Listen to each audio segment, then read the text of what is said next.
Karim Yayaoui est présent sur ce plateau. Bonsoir Karim. Bonsoir. C'est un œil sur les médias et on commence avec la colère de certains policiers qui s'en prennent aux magistrats cette fois. Alors c'est vrai que les caméras étaient présentes, ils n'étaient pas forcément très nombreux, quelques dizaines devant le palais de justice pour critiquer la justice que certains policiers jugent trop laxiste avec les agresseurs des forces de l'ordre. Mais c'est vrai que les caméras étaient là parce que depuis quelques jours, la grogne des policiers ne s'éteint pas en quelque sorte. Le site du Huffington Post également s'arrête sur cette actualité. Ils étaient entre 150 et 200 devant le palais de justice de Paris, quelques dizaines, puisqu'on en parle aussi dans la presse locale, devant le tribunal de grande instance de Rennes, avec ce message relayé par un certain nombre de policiers. Notre travail n'est pas respecté par les magistrats. Certains médias soulignent que ce n'est pas la première fois que la police s'en prend à la justice, en quelque sorte.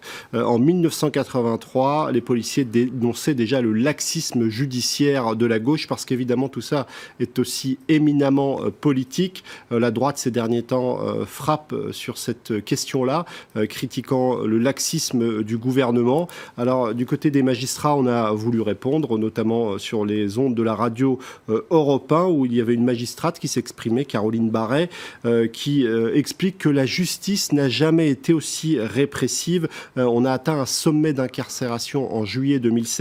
Elle souligne aussi que des peines aggravées ont été mises en place pour les violences sur agents en uniforme.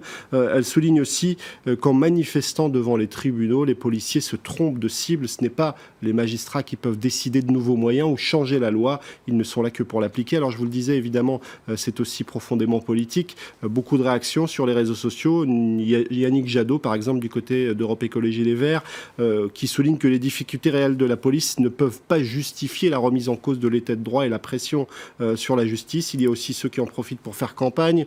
François Fillon qui indique que lui proposera 12 milliards d'euros supplémentaires en 5 ans pour la police. Il faut rappeler qu'il a été Premier ministre et qu'il a été aux affaires pendant de longues années. David Racheline, du côté du Front National, renvoie dos à dos gauche et droite, alors que Manuel Valls considère qu'on n'a pas de leçons à recevoir de la droite. En tout cas, c'est ce qu'il écrit sur son compte Twitter.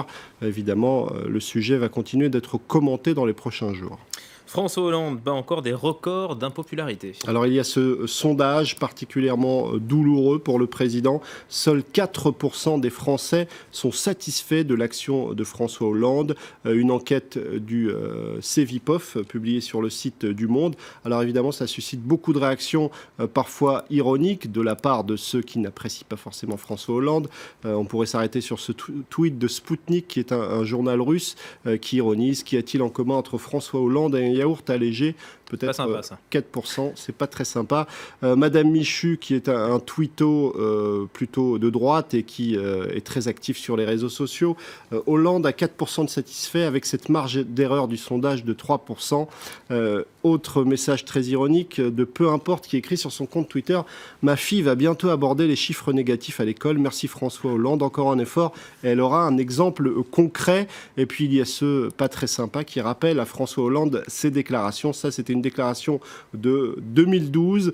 François Hollande qui expliquait: en fin de mandat, l'impopularité ne révèle pas le courage. L'impopularité révèle la défiance des Français envers ceux qui les dirigent. Aïe, aïe, aïe. Alors, il faut tout de même remettre un petit peu les choses dans leur contexte, parce que ce sondage avait une particularité. Ce n'était pas une question oui ou non, ou satisfait, pas satisfait. Il y avait aussi ceux qui étaient ni satisfaits ni insatisfaits. Et ils sont assez nombreux puisqu'ils représentent un quart des sondés. Donc un petit point qu'il faut tout de même préciser. Alors François Hollande est en difficulté. Ça n'empêche pas un certain nombre de socialistes d'y croire encore. Ce tweet de François Rebsamen, pour qui François Hollande est le mieux placé à gauche, même si un autre sondage, cette fois-ci qu'on retrouve sur le site de Paris Match, nous explique que Hollande ou Valls, quel que soit celui qui irait au combat, serait éliminé dès le premier tour.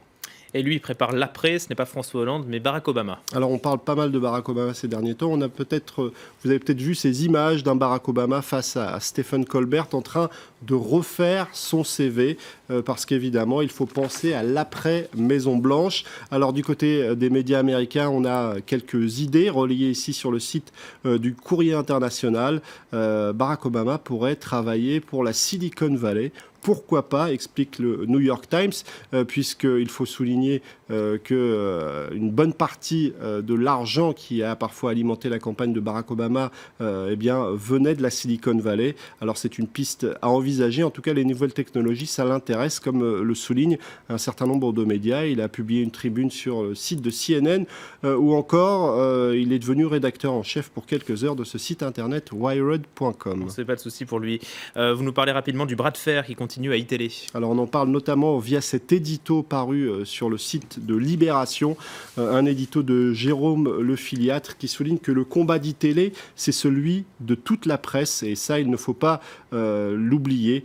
Nous nous trouvons face à un combat fondamental pour toute la presse et chaque journaliste soucieux de l'avenir de sa profession ferait bien de s'y associer.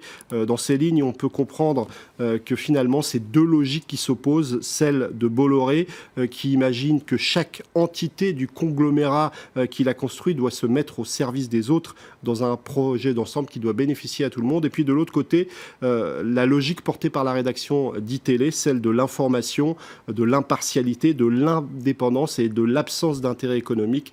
Et évidemment, entre Bolloré et les journalistes de la chaîne, la confrontation est inévitable. Mais comme le souligne cet article de Libération, tous les journalistes et toutes les chaînes d'information ou aussi les journaux doivent s'en inquiéter. Sur Libération, donc. Merci beaucoup, Karim.